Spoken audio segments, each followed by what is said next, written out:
deuxième intervenante, Judith Srivné, qui est professeure au département des littératures de langue française de l'Université de Montréal.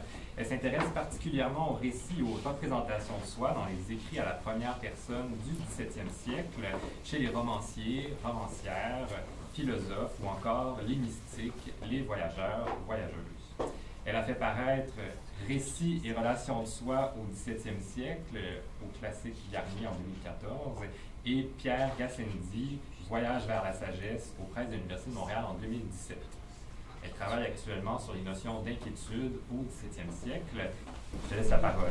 Merci beaucoup, puis merci beaucoup Alexis Cassi pour cette invitation qui est sur un sujet très beau. On va voyager un peu dans le temps parce que je vous propose donc de réfléchir à la question du sentiment hostile à partir d'un texte donc, du XVIIe siècle, qui est un dialogue en fait entre 5 personnages. Cette conversation, elle ne porte pas directement sur l'hostilité, je vais y revenir, mais sur l'incertitude. Incertitude comme façon de vivre, comme pratique intellectuelle, comme inclination qui menace ou peut-être pas. Ce sera l'enjeu du débat, le lien à l'autre, au monde qui nous entoure et lien aussi à soi-même. Elle est tirée, cette conversation, des conversations morales de Madeleine de Scudéry qui paraît en 1686 et qui fait suite à un ensemble d'œuvres qui rassemble d'autres dialogues. Alors il y a les conversations sur divers sujets, conversations nouvelles, etc. Dialogue entre des protagonistes au nom toujours très romanesque qui mènent Kleindorf, Liszt, Ériclée, Mélanire, etc. Société mondaine et galante qui explore des problèmes moraux, sociaux, philosophiques, esthétiques, la colère, l'ennui, la manière d'écrire des lettres par exemple, etc. Dans De l'incertitude, donc qui fait partie de cet ensemble-là, la conversation qui va m'intéresser ici, et c'est le tout début de la conversation que vous avez là. 3 dames infiniment aimables et un de leurs amis ont, nous dit le texte, une agréable contestation pour choisir entre la comédie italienne, l'opéra et la promenade. C'est la promenade qui l'emporte et cette première hésitation, que faut-il choisir et comment passer le temps, est immédiatement suivie d'une autre, quel chemin prendre, est-ce qu'on y va à pied ou en carrosse. Et ce sera le prétexte du dialogue, nous dit le texte, d'une agréable dispute. Alors attention, les prénoms qu'il faut retenir, entre d'une part Amarinthe et Amalthée, qui sont toutes deux dans le clan des décisifs, qui vont être bientôt rejointes par un 5e personnage plus tardif, Aristène, et d'autre part Isidore et Timandre, qui représenteront eux le parti des incertains. Échange galant donc, et souvent ludique, qui débusque les incarnations de l'incertitude dans l'inégalité d'humeur d'un personnage bizarre qui échappe ainsi à ses devoirs, dans la philosophie atomiste qui fait entrer le hasard dans la création, chez les sceptiques qui doutent de tout, chez les libertins qui mettent la raison, nous dit le texte, au bord du précipice. Et chez Isidore, donc ce personnage qui rêve avec nonchalance. Donc, du petit fait privé aux implications des philosophies et des sciences nouvelles, la conversation est hantée par le risque jamais éteint d'une division à la fois intime et sociale. Celui qui se défie de tout, quelle responsabilité prendra-t-il de ses actes? La physique atomiste fait-elle voler en éclats toute cohérence du monde? Le pyrrhonisme nous fait douter de tout, y compris des autres et de nous-mêmes. Être incertain, n'est-ce pas d'avoir plus de tranquillité d'esprit, dit un personnage, vivre dans l'inquiétude, ce mouvement perpétuel des sentiments, des causes, l'épuisante indécision, une manière aussi d'indifférence au sens d'une impossibilité de l'attachement, dans la durée de l'obligation et du sentiment, justement. Alors l'adjectif hostile n'est pas, ou très peu, mais a priori pas utilisé au XVIIe siècle, mais on trouve hostilité qui, elle, existe, dans un sens très proche de son étymon latin, hostilis, qui vient de l'ennemi, mais aussi en latin funeste, pour qualifier, c'est ce qu'on retrouve chez les lexicographes contemporains, l'action d'ennemi.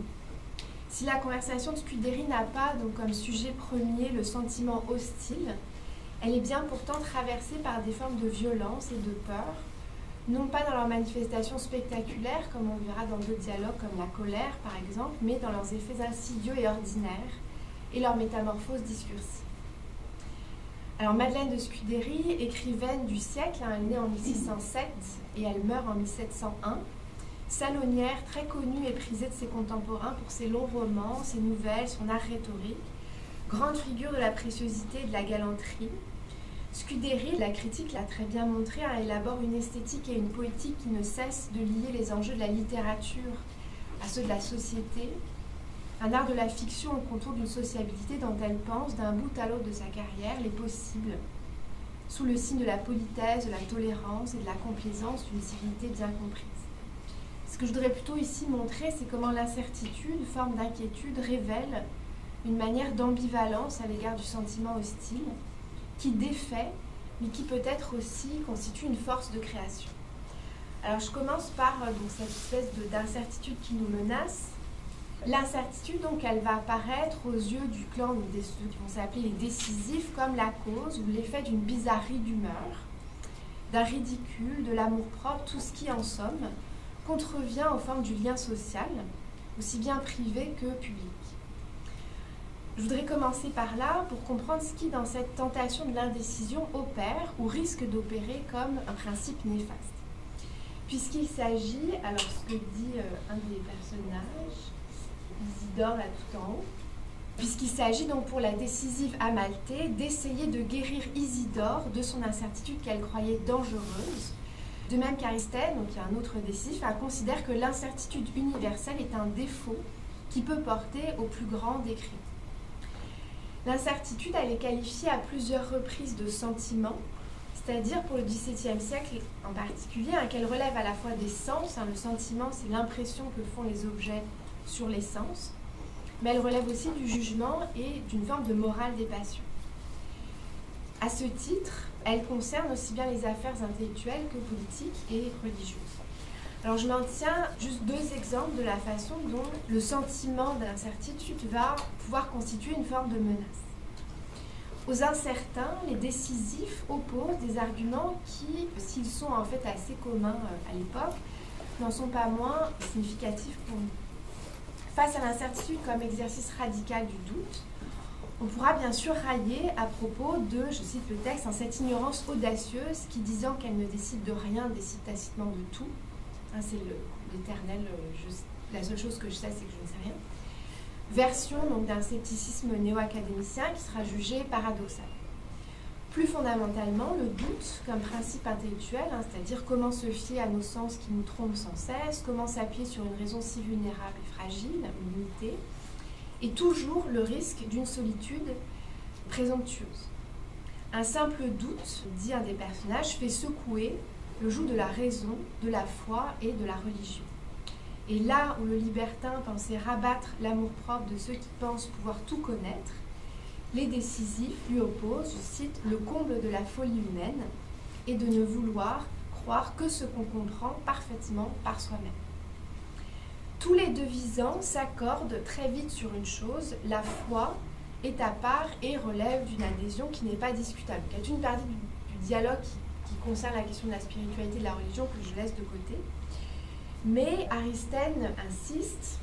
« Je vous avais bien dit, reprit Aristène, qui est indécisif, que vous reviendriez de vous-même au bord du précipice dont je vous ai parlé d'abord, car si vous ne voulez jamais croire que ce que vous connaîtrez parfaitement par votre raison toute seule, vous serez un véritable philosophe pyrrhonien, qui douterait également des autres et de vous-même, aussi bien que du passé, du présent et de l'avenir, et du ciel comme de la terre. » Et donc vous voyez là comment s'opère cette espèce de détachement qui est au fond le principal argument qui va être opposé sous diverses formes aux incertains, au revers du vous-même, qui a une forme de repli sur soi, qui passe par cette raison toute seule, par la restrictive, jamais croire que ce que vous connaîtrez parfaitement, qui tranche et qui sépare, au revers donc d'un jeu solitaire et Descartes est évoqué un peu plus tard, un monde tout entier, le ciel, la terre, le passé, le présent, etc.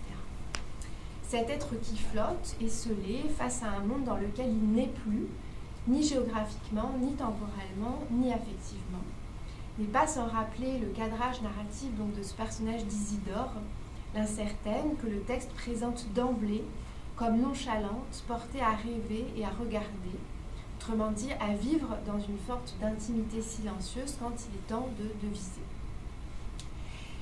Isidore qui affirme, je la cite, « Je ne finis jamais les lettres que j'écris par cette protestation si commune d'être toute ma vie ce que je suis, car comment assurer la durée du sentiment ?» et Isidore qui demande « Ne me permettrez-vous pas de douter longtemps et peut-être toujours de l'amour et de l'amitié qu'on me dira avoir pour moi ?» La question est donc bien pour les incertains et pour Isidore en particulier, question toute ricoeurienne de la durée et de l'attachement, quel lien établir dans le temps, malgré les changements et les impermanences, des formes d'inconstance. C'est bien là où l'incertitude peut se comprendre comme un principe de séparation, à soi qui ne peut se reconnaître dans le temps et aux autres avec qui le lien est toujours douteux. L'autre figure de l'incertitude, c'est l'atomisme, qui verrait dans la création des choses un pur effet du hasard. Je suis épouvanté, dit Amarinthe, qu'on puisse supposer que le soleil et la lune, les planètes et toutes les étoiles du firmament aient été formées et placées par un cas fortuit. Là encore, le reproche fait à cette doctrine héritée de l'Antiquité n'est pas anecdotique. L'épouvante d'Amarinthe témoigne certainement d'une hostilité à l'égard d'une philosophie naturelle qu'elle juge ennemie de la raison et du genre humain parce qu'elle suscite la crainte et une forme d'indifférence. Que faire d'un monde qui est né dans le désordre, n'obéit qu'à des règles qui nous échappent, imprévisibles et du reste invisibles et illisibles. Révolte à l'égard d'un monde légué entre autres par la nouvelle science où rien n'est plus sûr, monde de l'intranquillité et de l'inquiétude qui entrave l'action, qui dégage de la responsabilité, source d'indétermination, et on l'a vu avec Isidore, une forme de détachement, pourquoi ça plutôt qu'autre chose. Alors les décisifs ont, et c'est ça qui m'intéresse malgré tout, vont avoir des mots assez durs à l'égard des incertains, pas leurs interlocuteurs directs dans le dialogue, mais de ceux qui vont ranger dans cette catégorie. Libertin, païen, ridicule, hypocrite, héros d'un défaut qui porte donc au crime, frivole, etc. C'est pas que les incertains n'argumentent pas, mais la mise en regard donc, des deux positions et le dispositif même du dialogue pose la question de ce ou celui qui qualifie ou nomme le sentiment. À plusieurs reprises, Isidore revient sur, je la cite, la prodigieuse diversité des sentiments et d'opinions, la tromperie que nous font nos sens, la diversité des lois, de mœurs, de coutumes de tous les siècles. La remarque qui défend une position sceptique n'est pas elle non plus originale, mais elle apparaît chez Isidore et chez Timandre. Le lecteur va y reconnaître, si vous voulez, une forme de plaidoyer pour un art de vivre qu'on retrouve chez Montaigne, par exemple. Plus intéressant pour nous, c'est l'invitation qui va être faite aux lecteurs et aux lectrices de nuancer, rectifier, corriger le point de vue des uns et des autres. On peut même dire, ajouta Amarinthe, que non seulement le mauvais exemple fait les libertins, mais qu'il fait aussi quelquefois les coquettes, qui sont assez souvent un peu libertines sans le savoir. Et malgré la prudence d'Amarinthe, dans les adverbes, ils sont assez souvent, quelquefois, etc., Isidore, qui se sent visé comme incertaine, s'insurge. « Ah, pour cela, reprit Isidore, vous allez trop loin, et je ne prétends pas être ni libertine, ni coquette pour être un peu incertaine. » L'effet de correction est important car il renvoie l'accusation. Les incertains sont des sources et lieux de l'amour-propre et d'une profonde incivilité, à une forme de calomnie. N'est-ce pas celle qui dénonce les ennemis de la vertu et de la vie sociale et mondaine qui finit par créer la division? Du reste, Amalthée, l'autre décisif, remarque plus tard « Je me persuade que la seule incertitude louable est celle qui nous fait douter du mal qu'on dit de notre prochain en notre présence et même de celui qu'on dit de nos propres ennemis. » Donc l'affirmation, elle porte à la fois sur le contexte d'énonciation, ce qu'on entend dire d'autrui, c'est une forme de parole différée, sur le locuteur, qui dit quoi, à propos de qui, mais aussi bien sûr sur le récepteur, et Isidore reconnaît par exemple qu'elle n'est pas trop fâchée quand elle entend qu'une personne qu'elle n'aime pas fait quelque chose de travers. L'affirmation pose donc la question des formes et des usages de l'hostilité, le plaisir du sentiment ennemi, ces gens qu'on n'aime pas et qu'on aime ne pas aimer, qu'on aime aussi voir ne pas être aimé, l'hostilité comme forme discursive, les noms qu'on lui donne, la syntaxe qu'on lui prête, et enfin l'autorité et le pouvoir de celui ou de celle qui qualifie le sentiment ou le geste d'autrui, et qui peut opérer alors au premier chef, comme le fait ainsi qu'Amarinthe, la division en disqualifiant socialement, politiquement, intellectuellement, comme menace, ce qui relève d'une autre manière d'être. Alors, comme très souvent chez Scudéry, il n'est pas question de trancher entre les deux parties. Isidore n'est pas une incertaine incorrigible, ni les textes, et on l'a vu, Amalthée a des lieux aussi d'incertitude. La difficulté, en fait, elle réside ailleurs. Pour attaquer cette fameuse philosophie atomiste, Amalthée s'appuie sur un philosophe du XVIIe qui est très lu à l'époque, c'est François Lamotte-Levaillé, qui est un philosophe libertin, mais qui nous dit le texte, même si c'est un philosophe libertin qui réfléchit sur la question des atomes, met des bornes à l'incertitude. Donc il donne des bornes à cette philosophie et continue le texte, parlant en un endroit contre cette philosophie même, celle des atomes, qu'on dit être ancienne et renouvelée, qui veut que les atomes aient composé le ciel et la terre. Il avance, Lamotte-Levaillé, un fort affirmativement qu'il croirait aussitôt qu'un nombre infini de lettres de l'alphabet brouillées dans un sac et jetées au hasard aurait composé l'Iliade d'Homère ou la plus belle des tragédies de Sénèque, que de croire que des atomes auraient formé le monde aussi admirable qu'il est. Donc l'intranquillité, ce monde sans repos est toujours en mouvement, et le sentiment d'un advenir sans raison trouble aussi la création et les arts. Plus tard dans la discussion, après avoir confessé donc son épouvante, Amerinde cite une très célèbre anecdote que vous connaissez sûrement, qui est rapportée par le philosophe sceptique Sextus Empiricus, qui rapporte une histoire à propos du peintre Apelle. Et qu'elle rapporte comme suit, Apelle qui, en jetant son éponge de dépit contre un tableau qu'il faisait, représenta mieux l'écume qui paraît quelquefois proche du mort d'un cheval, qu'il ne l'aurait pu faire avec un pinceau. Donc cette scène, qui chez Sextus peut apparaître comme le geste même de la suspension, de l'époquet, la possibilité de la quiétude et de la trouvaille qui adviennent précisément au moment de l'abandon et du découragement, je jette mon éponge et là ça arrive, se présente pour les décisifs comme une femme dangereuse. Dangereuse puisqu'elle dégage la création du travail et de sa dimension savante, privant celui, et peut-être surtout celle qui crée, de la reconnaissance d'une maîtrise d'un homme. Plus tôt dans le dialogue sera énuméré, je cite, un très grand nombre de dames savantes en tous les siècles suivants et en toutes les nations, dont Catherine Descartes, nièce de René, qui possède, nous dit-on, un tour galant et poli, et en prose et en art. Cette place laissée au hasard et à l'indécision dans la création n'est-elle pas au fond le coup de grâce porté à la pratique de l'écriture, et en particulier celle du roman, dont Scudéry n'a de cesse par ailleurs de montrer qu'elle est, à tous égards, un art complexe, total, dont les écrivains et aussi les écrivaines doivent connaître parfaitement les ressorts comme les enjeux esthétiques et moraux. En un sens, l'incertitude peut se lire comme une réflexion aussi sur la création. L'incertitude comprise comme indécision morale, comme dégagement sensible et intellectuel, mais également, on a vu, comme forme de phénoménologie, manifeste telle une forme de méfiance hostile à l'égard de la création. Pourtant, je l'ai dit, le dialogue lui-même s'ouvre sur une indécision, une agréable contestation pour choisir entre la comédie italienne, l'opéra ou la promenade. Et les deux visants s'accordent sur une chose, je cite, « Il fut donc résolu de se promener au hasard ». C'est le hasard aussi qui déclenche la conversation, le mouvement des corps, des émotions, des pensées. Et comme dans les romans, il invite aux surprises heureuses et galantes.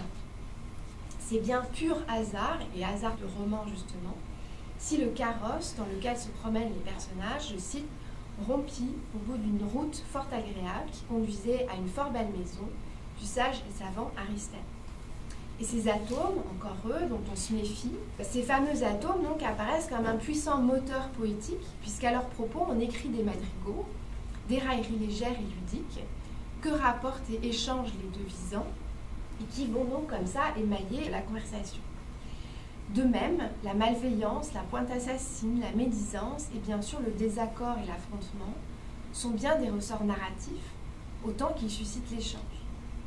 Plaisir du portrait, de celui, je cite, que l'inégalité d'humeur et l'incertitude de son cœur et de son esprit a rendu ridicule, de celui qui passe pour libéral alors que, je cite encore, il ne donne jamais rien que par un intérêt caché, d'un certain Lysis, amoureux malheureux. Amarinthe se demande d'ailleurs si Isidore n'est pas incertaine que par habitude et pour rendre la conversation plus vive par la contestation. À la fin du dialogue, les personnages cherchent à établir, je cite, une bonne paix entre les décisifs et les incertains et à régler d'un coup les limites de ces deux états qui ont des sujets partout le monde. Pas d'accord trouvé, donc, dans un univers galant qui, porté par un souci répété de la sociabilité et cherchant par ailleurs la bonne manière, n'en connaît pas moins des divisions qui sont ainsi mises en scène. Il faudra que la discussion privée trouve sa solution dans un modèle politique. Il faut trouver un accord, comme le font, nous dit le texte, les commissaires assemblés à Ratisbonne, qui est une allusion directe aux tensions politiques contemporaines entre la France et le Saint-Empire.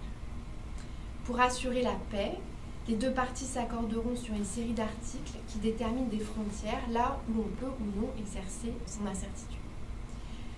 Alors, je termine là-dessus. J'ai voulu vous parler donc, de ce dialogue de Scudery, c'est qu'il met en scène, comme son propre risque, les ambiguïtés d'un discours antagoniste et sur l'antagonisme.